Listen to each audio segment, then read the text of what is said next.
Bueno, buenos días para todos los que nos acompañan de algún país de América Latina. Buenas tardes para todos que nos acompañan desde Europa. Aquí les habla Sonia Gontero de la oficina de la OIT para el Cono Sur en Santiago, Chile. Me acompañan mi colega Catarina Braga desde la sede de OIT en Ginebra.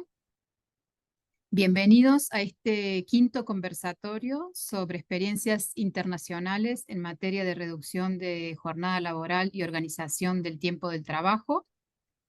El objetivo de estos conversatorios es presentarles y debatir sobre cómo han sido procesos de cambio, de modificación de la jornada laboral en distintos países del mundo, de modo que sirva para el debate de esta temática en América Latina.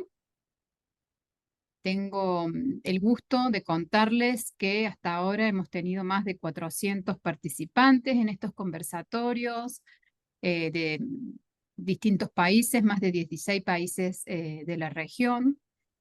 Hemos tenido representantes tanto de funcionarios públicos como de representantes por el lado de empleadores, de trabajadores y muchos investigadores interesados en este tema. Quería contarles que, bueno, con la especialista aquí de la oficina en comunicaciones, mi colega Sonia Álvarez, hemos creado un mini sitio de tiempo de trabajo en el cual vamos a ir subiendo los conversatorios, pero también otro material que vayamos produciendo en materia de tiempo de trabajo, notas técnicas, informes, estadísticas, etcétera. Así que les voy a compartir en el chat el enlace de este mini sitio para que lo difundan, pero también para que se animen a escribirnos si tienen comentarios o sugerencias de invitados o de temas que quisieran tratar en estos conversatorios. Con gusto los consideraremos. En la página están nuestros correos de contacto para que nos escriban. Y bueno, contarles para los que se unen por primera vez a este tipo de conversatorios, que, que el tema del tiempo del trabajo es un aspecto fundamental del trabajo decente y por lo tanto es materia de sumo interés para la Organización Internacional del Trabajo y sus mandantes. De hecho, fue el objeto de su primer convenio internacional, la primera norma internacional del trabajo, en 1919, cuando se formó la organización, en el cual se establecía una jornada máxima de 48 horas semanales en el sector de la industria. Luego siguieron otros convenios en la materia y recomendaciones, principalmente al destacar el convenio 47 sobre las 40 horas, y la recomendación 116. Estos instrumentos instan, digamos, a que en los países la jornada laboral no supere las 48 horas semanales y que en la medida de lo posible y según las circunstancias de los países se trate de ir gradualmente hacia semanas de 40 horas. Entonces, bueno, en América Latina, sabemos, en general, en la mayoría de los países todavía predominan las jornadas semanales de 48 horas, pero hemos visto que se ha reanudado el debate, la discusión en este tema, principalmente después de la pandemia. Hemos visto que en la prensa suelen salir más notas referidas a este tema. Para entrar un poco en la materia del día de hoy, que es el caso de Chile, contarles simplemente a modo introductorio que, bueno, el tema del debate por la jornada laboral surgió más o menos a partir del 2017. Fue un proceso que llevó algunos años, en el cual el diálogo social tuvo un rol bastante importante. Y finalmente, en 2023, se aprobó la ley de reducción de la jornada laboral ordinaria sin reducción del salario para todos los trabajadores regidos por el Código del Trabajo, es decir, los asalariados del sector privado. Esta ley establecía que la reducción iba a ser gradual, La primera reducción tuvo lugar en abril del 2024, en 1 hora, o sea, de 45 a 44 horas, y la próxima reducción tendrá lugar en abril del 2026, con la reducción de 44 a 42 horas. Entonces, bueno, en este tiempo, digamos, en el cual se ha comenzado a implementar la ley, han sido necesarios realizar distintos mecanismos de ajustes para responder a las necesidades y consultas tanto de los trabajadores como del sector empleador. Y para hablar un poco de la experiencia, de esta experiencia en la implementación de la ley aquí en Chile, tenemos el honor de contar con el doctor Cristian Melis. Cristian es abogado de la Universidad de Chile, exdirector del trabajo, profesor del Derecho de Trabajo de la Universidad de Chile y además recientemente ha publicado un libro que se llama, les voy a leer bien el título, se llama El tiempo de trabajo, jornada de trabajo, descansos, sistemas excepcionales y tendencias, que como el título nos dice, comprende muchos aspectos, digamos, con respecto a la normativa de la jornada de trabajo, tanto en el ámbito internacional como el caso bien particular de Chile con todos los detalles. Este libro que también les voy a compartir el enlace en el chat. eh, Pienso que es una herramienta muy interesante tanto para abogados como para representantes de empleadores, trabajadores del gobierno que tengan que trabajar en esta materia. Así que bueno, Cristiana muy amablemente ha aceptado la invitación a compartir una pequeña parte de todo el trabajo que ha realizado él en este libro con ustedes. Contarles, bueno, eh, solo antes de pasar a la palabra a Cristian, temas logísticos, como siempre vamos a cernirnos a la hora de conversatorio. Luego de la presentación de Cristian vamos a tener un espacio de preguntas porque la verdad que nos interesa mucho saber exactamente cuáles son sus dudas, sus intereses en esta materia. Y bueno, mi colega Catarina va a recopilar un poco las preguntas y se las haremos al final, así que no duden en ir dejándolas en el chat a medida que Cristian vaya presentando. Así que bueno, sin más, Cristian, te cedo la palabra y muchas gracias por aceptar esta invitación. Bueno, no, gracias a ustedes a la OIT por la invitación a conversar de un tema tan interesante, y tan importante para los países. Tuve el privilegio de poder asesorar al gobierno de Chile en el diseño y tramitación de la ley de reducción de 40 horas. Por lo tanto, para mí también es un privilegio poder participar con ustedes y contar un poco la experiencia, que la idea es contar un poco la experiencia del diseño y sobre todo de la implementación de la ley, es decir, cómo la ley aborda las cuestiones de implementación y cómo ese diseño se hace cargo de las distintas problemáticas que van naciendo a partir de su implementación. Eh,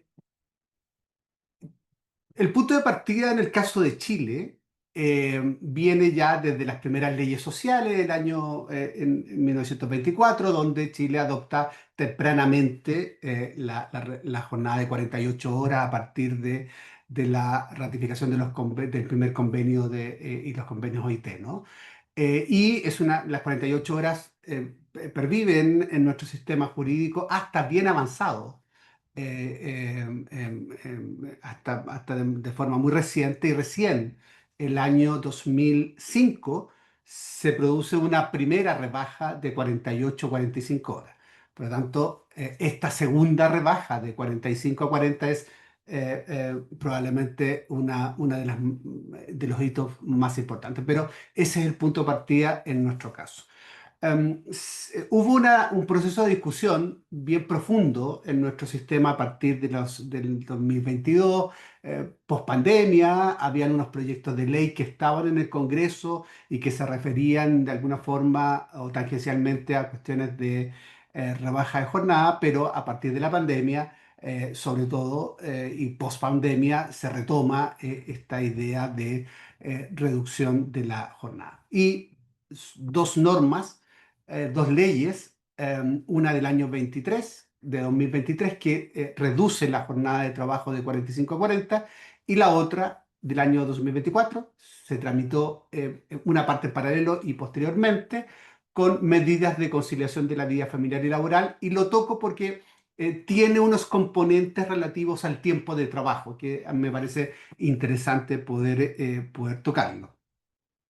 Eh, ¿Qué caracterizó el proceso regulatorio? Primero, un amplio proceso prelegislativo de diálogo social a nivel sectorial y territorial. Y esto a mi juicio fue clave. Es decir, si bien habían material normativo o leyes que ya estaban en el Congreso, hubo un proceso muy importante de diálogo social entre actores sociales a nivel sectorial, en los distintos sectores donde la rebaja o el tiempo de trabajo tenía cuestiones relevantes, y a nivel territorial. Entonces allí hubo un mecanismo, a mi juicio, que dotó de una cierta credibilidad, un cierto reconocimiento a la discusión sobre la rebaja de la jornada de trabajo. Y esto, a mi juicio, es muy importante. Luego, se identifican, a partir también de este proceso, pero también desde el punto de vista técnico, los impactos a nivel de trabajadores y empresas que la reducción de la jornada pudiese tener. Una de las cuestiones que se criticaba de los proyectos que estaban en discusión en ese momento en el Congreso era que eran muy simples. Rebaja la hora de 45 a 40, etcétera, y no decían nada más, digamos. De hecho, la rebaja del 2005, cuando se rebajó de 48 a 45, fue solo eso, el cambio del número, el cambio de 48 a 45, nada más. Y hubo muchos problemas aplicativos que le tocó, sea en sede judicial o en sede administrativa, a la Dirección del Trabajo, a la Inspección del Trabajo, tener que resolver desde el punto de vista de su aplicación. Entonces, hubo un aprendizaje importante de esos problemas, y entonces la ley, hubo un proceso importante de identificar problemas que la ley tenía que abordar necesariamente. Entonces, la idea era abordarlos de manera integral. Tercera característica, apoyo técnico.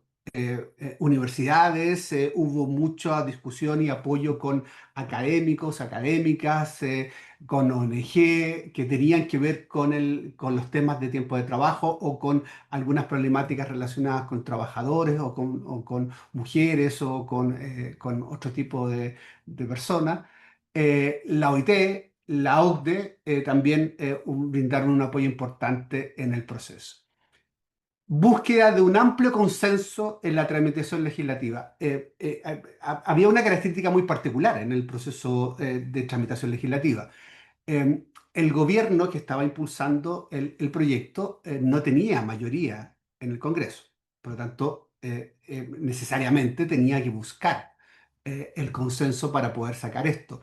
Y fue un proceso muy interesante de mucho diálogo social, de mucho diálogo al interior del Congreso, en donde se llegó a alcanzar un nivel amplísimo de consenso, no obstante que el gobierno no tenía mayoría. De hecho, el proyecto fue aprobado en el Senado primero prácticamente por unanimidad, y en la Cámara de Diputados con amplísimo margen de aprobación. Es decir, fue un proyecto muy aceptado por todos los incumbentes. Y por último, la idea de tener mecanismos de seguimiento de los impactos. Obviamente, una de las discusiones que siempre está presente en materia de jornada, en materia de reducción, es, bueno, ¿cuál es el impacto de esto? ¿Tiene impacto en el empleo? ¿Tiene impacto en la productividad? ¿Tiene impacto en la calidad de vida de las personas, etcétera? Entonces, había que hacer un seguimiento y la idea era establecer mecanismos de seguimiento de esos impactos eventualmente. Eh, qué se buscó precisamente con estas regulaciones? Con la regulación, obviamente, el objetivo principal que se planteaba, desde luego, era un objetivo social, es decir, mejoramiento de la calidad de vida de los trabajadores. Ese era el corazón del proyecto, es decir, lo que se pretendía era que millones de trabajadores del sector privado pudiesen ver mejorada su calidad de vida, en tanto podían disponer de mayor tiempo con sus familias, en sus ámbitos de recreación, etcétera, en lo que redundaba evidentemente en una mejora de la calidad de vida.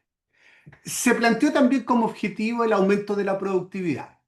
Ustedes saben, y me parece que ya lo han discutido, que estos temas son siempre complejos de discutir, de evidenciar cuánto impacta o no, cuánto puede redundar o no en el aumento de la productividad, pero se planteó también como una medida de productividad y luego lo voy a enlazar con las medidas de flexibilidad porque es clave a la hora de plantear la idea de aumento de productividad con medidas de adaptabilidad o flexibilidad. No se planteó como una medida de reparto de trabajo, ¿no? El proyecto no quiso entrar en esta discusión de si en verdad queremos por esta vía que esto se transforme en una medida de una política de empleo, porque la verdad es que partíamos del supuesto de que era un tema tremendamente discutible y discutido en el mundo y por lo tanto la verdad es que no hubo ese planteamiento. Básicamente entonces los objetivos eran mejoramiento de la calidad de vida, aumento de la productividad.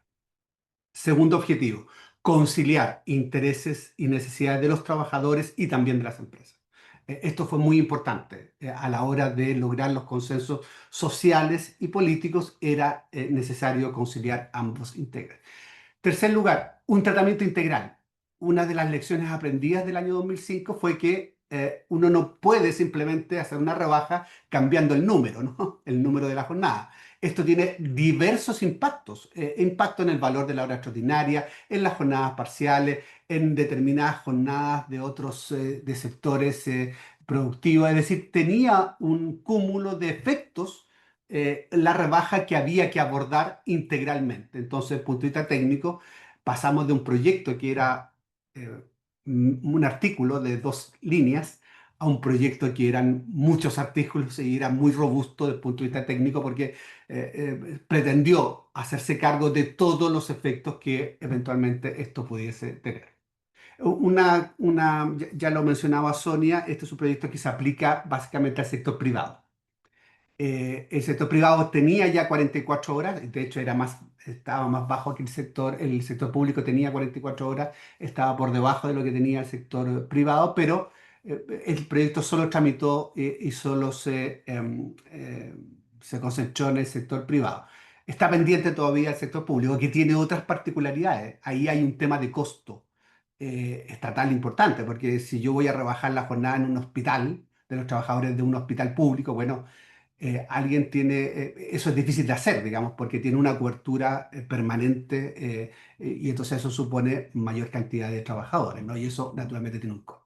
Pero eso es una discusión que todavía está pendiente. Incorporar medidas de mitigación también fue un objetivo buscado por la ley, porque obviamente entendíamos que había impactos, eventuales impactos negativos que pudiese tener. Naturalmente, al ser una reducción con mantención de salario, bueno, eso significa, en buenas cuentas, que se aumenta el valor hora, ¿no? Porque trabajo menos y gano lo mismo. Por lo tanto, obviamente hay un aumento del valor hora y eso supone un aumento del costo laboral. Entonces, la idea era también ver cómo se mitigaban esos eventuales impactos negativos que esto pudiese tener. Y como decía también, anticiparse a las problemáticas de la implementación. Es decir, lección aprendida también del año 2005, ver cuáles fueron hicimos un catastro de cuáles fueron los problemas que se presentaron en esa implementación y de manera de abordarlos racional, de la mejor manera posible. Binomio reducción-adaptabilidad. Binomio mejora la calidad de vida de las personas, mejora de productividad. Esta es la clave, a mi juicio, fue la clave, a mi juicio, del éxito de la reforma. Es decir, combinar reducción con adaptabilidad, combinar reducción con una lógica de tender hacia una mayor productividad. Esto fue lo que permitió, esta fue la llave que abrió la posibilidad de llegar a estos consensos.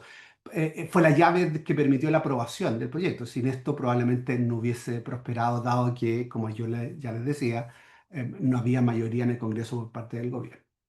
¿Qué medidas se planteaban o se planteaban en el proyecto? Básicamente, ir o avanzar con unos sistemas que ya conoce la OIT desde mucho tiempo, que son las jornadas promediadas, es decir, permitir jornadas de trabajo en periodos superiores a la semana, de manera que eso permitiese una mejor adecuación empresarial a los fenómenos que van enfrentando. Jornada promediada en 4 semanas de aplicación general, es decir, junto con la jornada ordinaria que se distribuye en la semana, está la jornada ordinaria promediada en 4 semanas, que es de aplicación también general. Luego me voy a detener un poquito acá para un mayor análisis.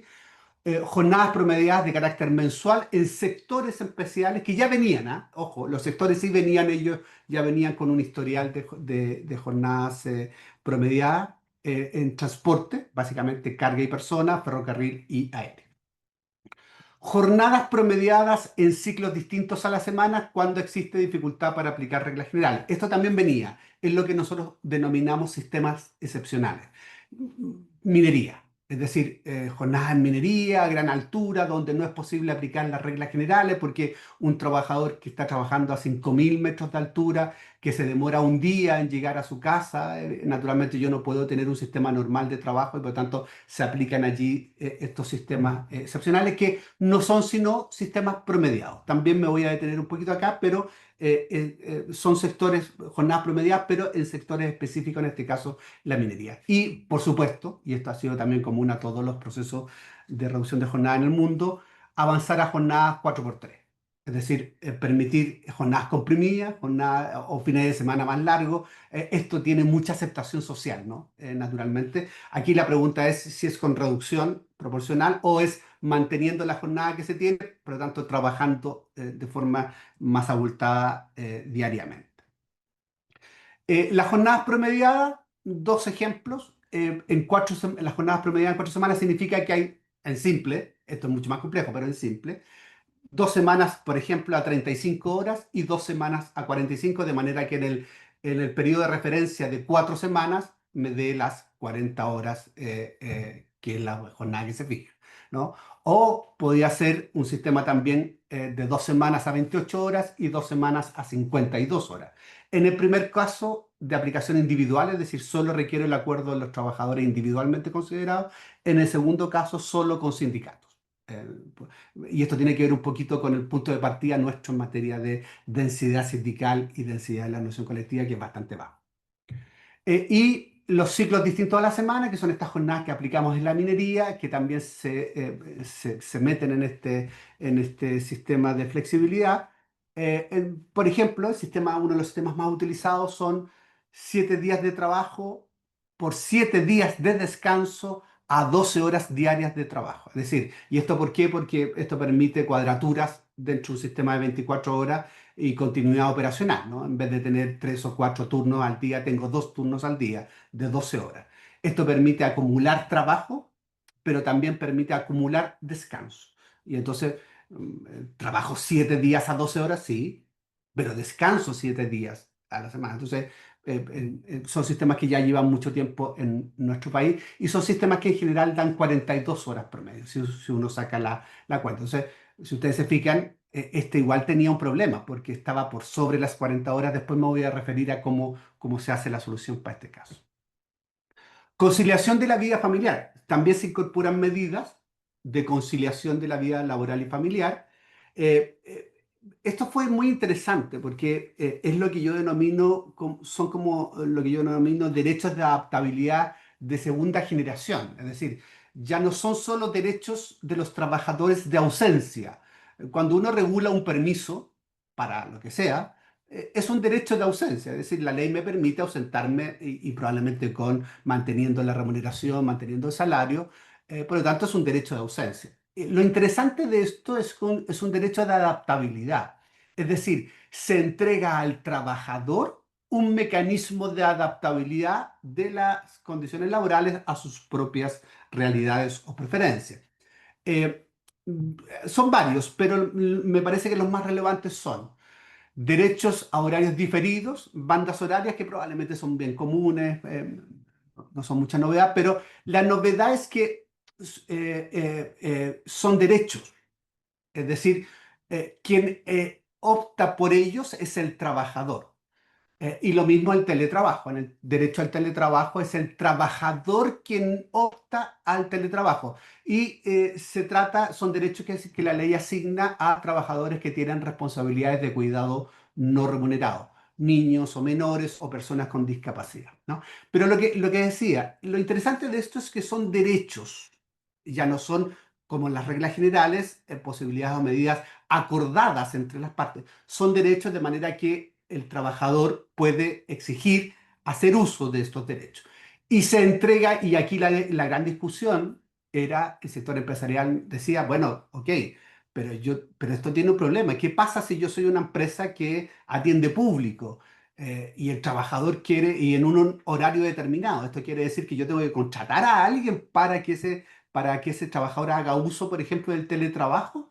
No, entonces lo que se hizo fue utilizar lo que se denomina normalmente modalidad de derecho a solicitar, es decir, el trabajador requiere o solicita el ejercicio del derecho y el empleador tiene que otorgarlo, salvo que se trate de un trabajo no compatible con estas medidas, por ejemplo, con el teletrabajo. Entonces, si yo soy un trabajador que atiende público, y en un horario determinado, bueno, el empleador podría negar el ejercicio de ese derecho en esas circunstancias.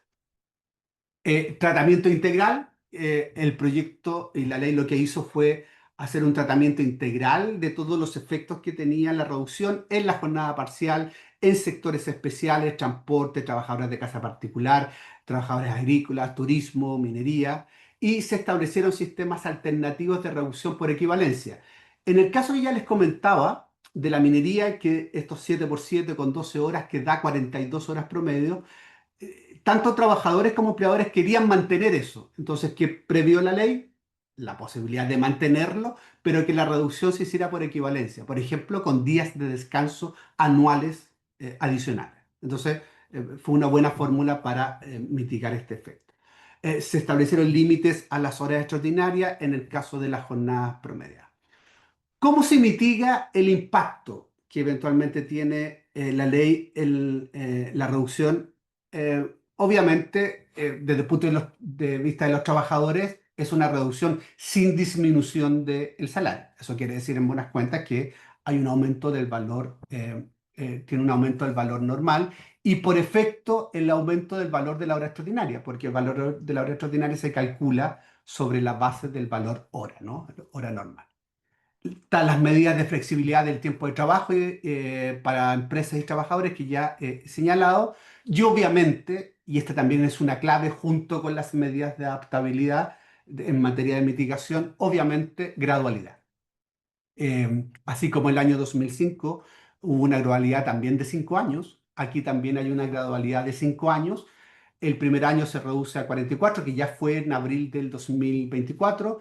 El tercer año, es decir, a abril de 2026, se rebaja a 42. Y el quinto año, abril del 2028, se rebaja a 40. Entonces hubo una gradualidad importante y eso permitió mitigar muchísimo los efectos porque les permite un horizonte temporal amplio a las empresas para poder adaptarse a este cambio.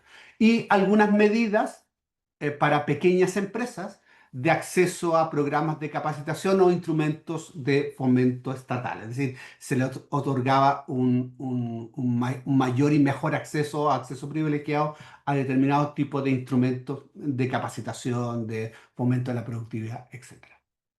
En materia de implementación, se establecieron en la parte transitoria de la ley reglas de adecuación de la jornada diaria. Una de las preguntas es, establecida la rebaja, ¿dónde se hace? se hace en qué día de la semana se hace al inicio del turno, se hace al final. Bueno, ese tipo de preguntas surgen a la hora de aplicar la rebaja. Obviamente, la primera regla que se estableció es que esto es de común acuerdo. El trabajador y el empleador o los sindicatos, etcétera, tendrán que ponerse de acuerdo para ver dónde y cómo se hace esta rebaja. A falta de acuerdo, porque lo que no puede pasar es que quedemos en un limbo, que no hay aplicación de la regla porque no hubo acuerdo, se entrega al empleador la facultad unilateral de decidir dónde. Y aquí hubo una discusión si se aplicaban horas completas en un día o minutos. Esa es una discusión que se dio acá en nuestro país bien fuertemente, pero porque claro, si uno distribuía en minutos la hora de la reducción del 2024, que era de una hora, significaba 2 minutos diarios, lo que era muy poco. Entonces se estableció que tenía que ser una hora completa. Se mantenían los sistemas vigentes, de los sistemas excepcionales, estas jornadas de la minería que habían sido autorizadas, porque este es un sistema que es autorizado por la Dirección del Trabajo, es decir, es una flexibilidad, pero desde el punto de vista administrativo. La Dirección de Trabajo se entrega a la Dirección de Trabajo a la Inspección Fiscal criterios de implementación y también de cumplimiento. La Dirección de Trabajo fiscaliza el control y la aplicación efectiva de la rebaja y se establecieron mecanismos de seguimiento en un ámbito tripartito que era el Consejo Superior Laboral. Se estableció también como incentivo a esto un sello de 40 horas, es decir, a las empresas que aplicaran anticipadamente la rebaja, el Estado les daba un sello de 40 horas. Hubo mucho interés en esto, muchísimo interés. Esto les otorgaba a las pequeñas empresas determinadas franquicias de acceso a algún tipo de programas de capacitación, pero además hubo mucho interés por el componente social, ¿no? La reputación. Muchas empresas grandes anticiparon la rebaja de 40 horas y obtuvieron este sello. Para destacar, porque ya entiendo que ya estoy en el tiempo, y para terminar, eh, fue un proceso precedido y llevado a cabo con altos niveles de consenso, ese es un factor determinante. Se buscó conciliar intereses de trabajadores y empresas, y por lo tanto el binomio reducción, flexibilidad, adaptabilidad también es importante y determinante. Se buscó que fuera un proceso integral, es decir, que abordara todos los efectos que tenía la rebaja y además con mucho apoyo técnico y con mucha solvencia técnica. Yo diría que esas son las tres cuestiones a comparar y solamente les pongo ahí un par de links donde ustedes pueden ingresar a la página web del Ministerio del Trabajo o de la Dirección del Trabajo donde hay información más detallada sobre las 40. Me quedo hasta acá, Sonia, para ser lo más preciso con el tiempo. Muchas gracias. Sí, muchas gracias, Cristian. La verdad que, bueno, súper interesante, mucha información es para asimilar. Em, sí, ahora este es el espacio de consultas. Esperemos que nos escriban en el chat si tienen consultas para el profesor. Si no, vamos a seguir indagando este, en, en más detalles nosotros, que teníamos muchas preguntas cuando contactamos a Cristian, pero no las pudimos dejar todas en la presentación por cuestión de tiempo. Así que bueno, le pasaría la palabra a Catarina para que modere esta sección de preguntas. Sí, muchas gracias, Sonia. Muchas gracias al profesor Cristian Melis por compartir su experiencia. De hecho, aspectos muy interesantes aquí como el binomio, los binomios que han permitido avanzar en esta reforma de manera sostenible, reducción de jornada acompañada de mecanismos de flexibilidad, mejora de la calidad de vida junto con el aumento de la productividad. Se abre ahora el conversatorio a la audiencia. Tenemos ya un par de preguntas. La primera respecto a los mecanismos de seguimiento de impactos. Si pudiera un poco detallar cuáles son y si ya existe algún tipo de evaluación en el contexto del mercado laboral actual en Chile. Esta sería la primera pregunta y quizá el profesor puedo también dejar eh, una segunda pregunta que tiene más que ver con cuestiones de técnica legislativa, eh, en términos de reducción por hora o por minutos. Y le dejo un poco reflectir sobre estas primeras preguntas mientras surgen otras. Em, Sí, sí. Gracias. A ver, mecanismo de seguimiento, básicamente el mecanismo de seguimiento se instala en un órgano tripartito que es el Consejo Superior Laboral, que es un consejo que es un órgano tripartito que funciona en el Ministerio de Trabajo, están las principales organizaciones de empleadores y de sindicales del país. Allí se ha alojado el seguimiento, ¿no? Obviamente, como esto es una rebaja gradual y solo hemos tenido una de las tres reducciones, y además una reducción bien pequeña, ¿no? Que es de 40 horas, de una hora de 45 a 40.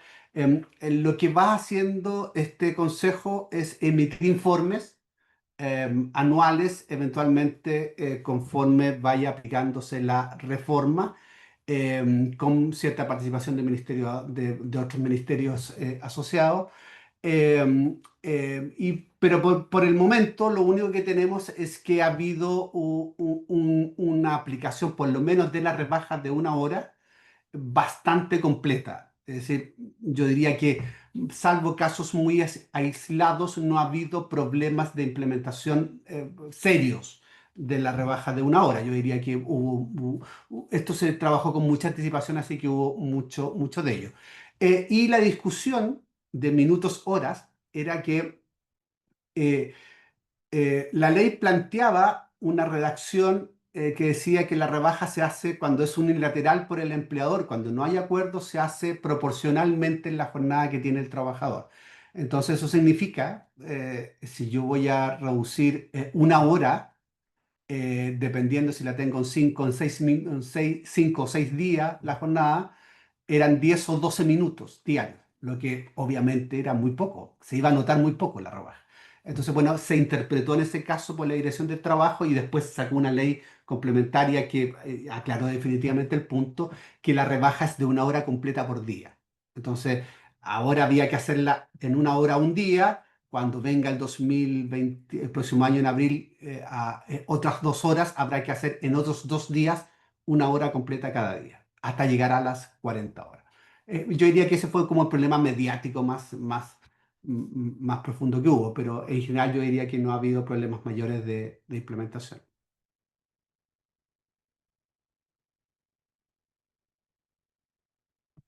Muchas gracias por la respuesta. Luego tenemos también un par de preguntas respecto a sectores específicos y aprovecho para añadir un sector respecto al cual también hemos recibido algunas preocupaciones. La pregunta es específicamente sobre el sector de salud, donde en hospitales profesionales de salud trabajan muchas horas. ¿Cómo se han manejado este tipo de sectores en el marco de la reducción de la jornada? Y aprovecho para yo misma introducir otro sector respecto al cual también hemos escuchado preocupaciones, grupos de trabajadores que normalmente reciben a destajo, pago a destajo, como en el sector agrícola, donde en otros países la reducción de jornada laboral ha suscitado preocupaciones respecto al impacto en sus ingresos. O sea, con la nueva jornada laboral, pues un trabajador agrícola que recibe a destajo, en principio recolectará menos productos durante su nuevo horario laboral. Así que un par de comentarios para su Sí, reflexión. Gracias. sí, a ver, en el ámbito de la salud eh, pública, la ley no regula porque el sector público no entró en la regulación. Entonces, eso entra se está planteando, ¿no? La rebaja, porque probablemente esto va a ser el próximo año, en abril, ya vamos a quedar el privado con 42 y el público con 44. Entonces, hay ahí una disonancia que tiene que ser solucionada. Pero uno de los problemas que ahí se presenta es efectivamente el de quién asume el costo, ¿no? Porque esto tiene mucho costo, porque si yo se reduce la jornada de trabajo de estas personas que trabajan mucho, bueno, esa cobertura hay que mantenerla, porque en general se trata de trabajos en que no se pueden ajustar por el lado de la productividad, ¿no? Sino que se ajustan, son sistemas que tienen mucha cobertura. En el sector privado, ya hace mucho tiempo, en general, vienen funcionando con sistemas excepcionales. En Chile, los sistemas de promediados funcionaban en la minería, lugares apartados de centros urbanos, y en ciudades, particularmente en el sector salud privado. Entonces ellos tienen sistemas de 7x7, 4x4, 5x5, etcétera, con 12 horas, además por necesidades de continuidad operacional. Es decir, tener una continuidad operacional de 12 horas y tener mejor continuidad operacional. Entonces ellos entran en ese saco de las jornadas promediadas con las reglas que establece la ley de la posibilidad de mantener lo que tienen por un tema de continuidad operacional, por una razón de continuidad operacional, pero como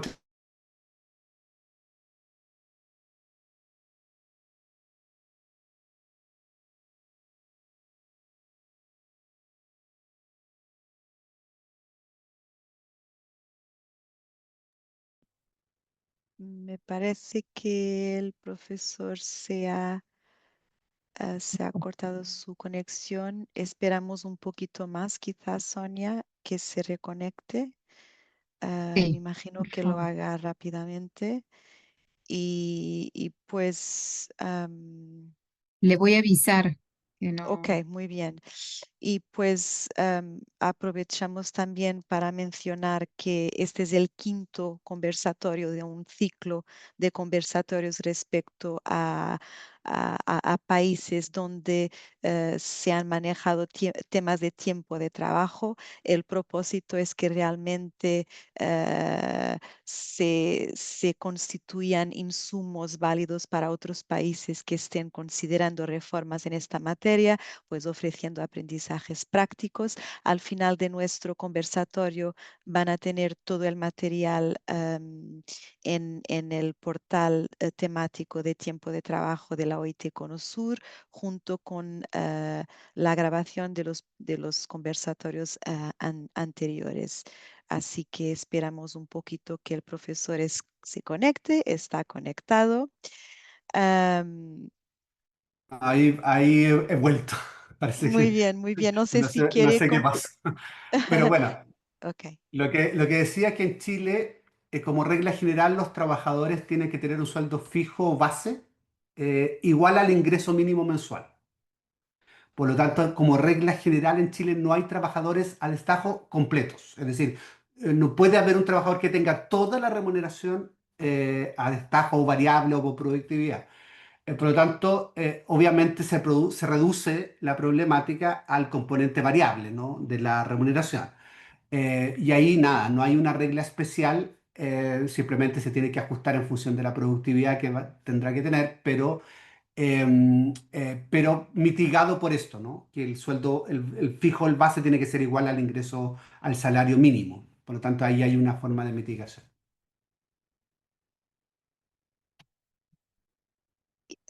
Muchísimas gracias, por supuesto, que incluso como muy bien ha dicho, en lugares donde se permite el pago a destajo, siempre tiene que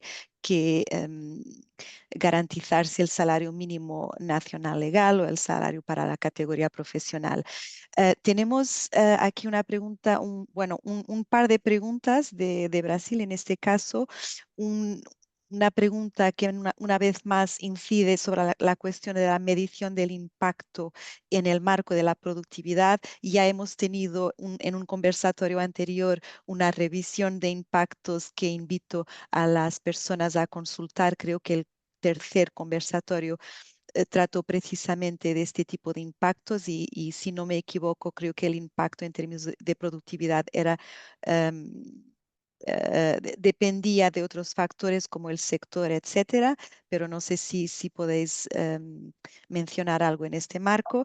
Y tenemos otra pregunta bastante específica en el contexto de mecanismos o de incentivos a la flexibilización, a la gradualidad, si las empresas que han pues sido posiblemente pioneras en la introducción de la reducción o si tuvieran, si han tenido beneficios fiscales o otro tipo de incentivos para las empresas que, vamos, que empiecen en la reducción de la jornada. Gracias. Sí, partiendo por lo último, hubo gran interés empresarial, em, em, algunas empresas por el tema reputacional, ¿no? Por lo que era que el Estado les dice un sello, que eso desde el punto de vista reputacional puede ser interesante. Se planteó incluso la discusión de la contratación del Estado con empresas que pudiesen tener este sello, etcétera. Pero hubo varias grandes empresas que adelantaron la implementación de la rebaja con buenos resultados. Es decir, hubo una interesante aplicación. Codelco, que es la empresa minera más grande del país y una de las más grandes del mundo, va a adelantar hacia al próximo año también la implementación de la rebaja. Por lo tanto, hubo mucho interés. Yo diría que más allá de los incentivos eventualmente de acceso a algún tipo de programa, porque eso solo estuvo focalizado en pequeñas empresas. Yo creo que hubo mucho interés reputacional, muchos acuerdos desde el punto de vista de las grandes empresas con sus sindicatos de incorporar la rebaja de manera anticipada. Eso les permitió también incorporar algún otro tipo de medidas de flexibilidad que eran interesantes para las empresas. Por lo tanto, hubo mucho incentivo en eso. Eh, y dos, los temas de productividad siempre están presentes en este tipo de discusiones. Hay mucha evidencia técnica que eventualmente puede redundar o puede llevar a la conclusión de que las rebajas pueden incidir positivamente en un aumento de productividad, pero en la medida que vayan acompañadas de una serie de medidas complementarias. Por eso que el binomio reducción, flexibilidad es tan relevante. Es decir, puede haber un efecto positivo en productividad en la medida que vayan acompañadas de medidas de adaptabilidad. Por sí mismas, solo descansan en la idea del rendimiento decreciente en, en materia productiva, pero tienen que ir acompañadas de medidas de flexibilidad y esa fue la lógica que se estableció en nuestro país. Ahora, habrá que medirlas en su momento, cuando esto puede aplicarse en régimen o en plenitud. Todavía es muy pronto entre nosotros para ver cuál es el impacto, porque solamente tenemos una reducción de una hora. Muchas gracias. Quizá hago una pregunta más y ya cerramos, a no ser que salga algo más en el chat. Es una pregunta respecto a, bueno, que pide un poco más de detalle en el caso de que lo sepa respecto al diálogo social, o sea, al rol de hecho, al rol concreto de los partenariados sociales en el proceso, por ejemplo, de revisión técnica. O sea, el proceso de consulta de los actores sociales ha incluido aspectos como la revisión técnica de horas, impacto económico, modificaciones legislativas y si se han incorporado las observaciones de los actores sociales, me imagino, en el texto final. Bueno, no espero una pregunta, una respuesta con mucho detalle, pero más bien respecto a la importancia del diálogo social y de la consulta de los actores sociales en todo el proceso y en cómo esto ha contribuido para el resultado final. Gracias. Sí, yo diría que hubo un proceso muy amplio de consultas a los actores sociales, sea de las grandes organizaciones de empleadores, de las grandes organizaciones de trabajadores, muy descentralizada también, es decir, hubo mucha consulta a nivel sectorial y a nivel territorial. Buena parte de las observaciones técnicas que estos sectores pudieron levantar fueron incorporadas. Un ejemplo interesantísimo es en el caso de la minería. Ya les comentaba yo que la minería tenía los sistemas excepcionales que venían operando y que en general daban 42 horas, por lo tanto estaban por sobre las 40, por lo tanto ellos tenían que ajustarse y eso significaba romper.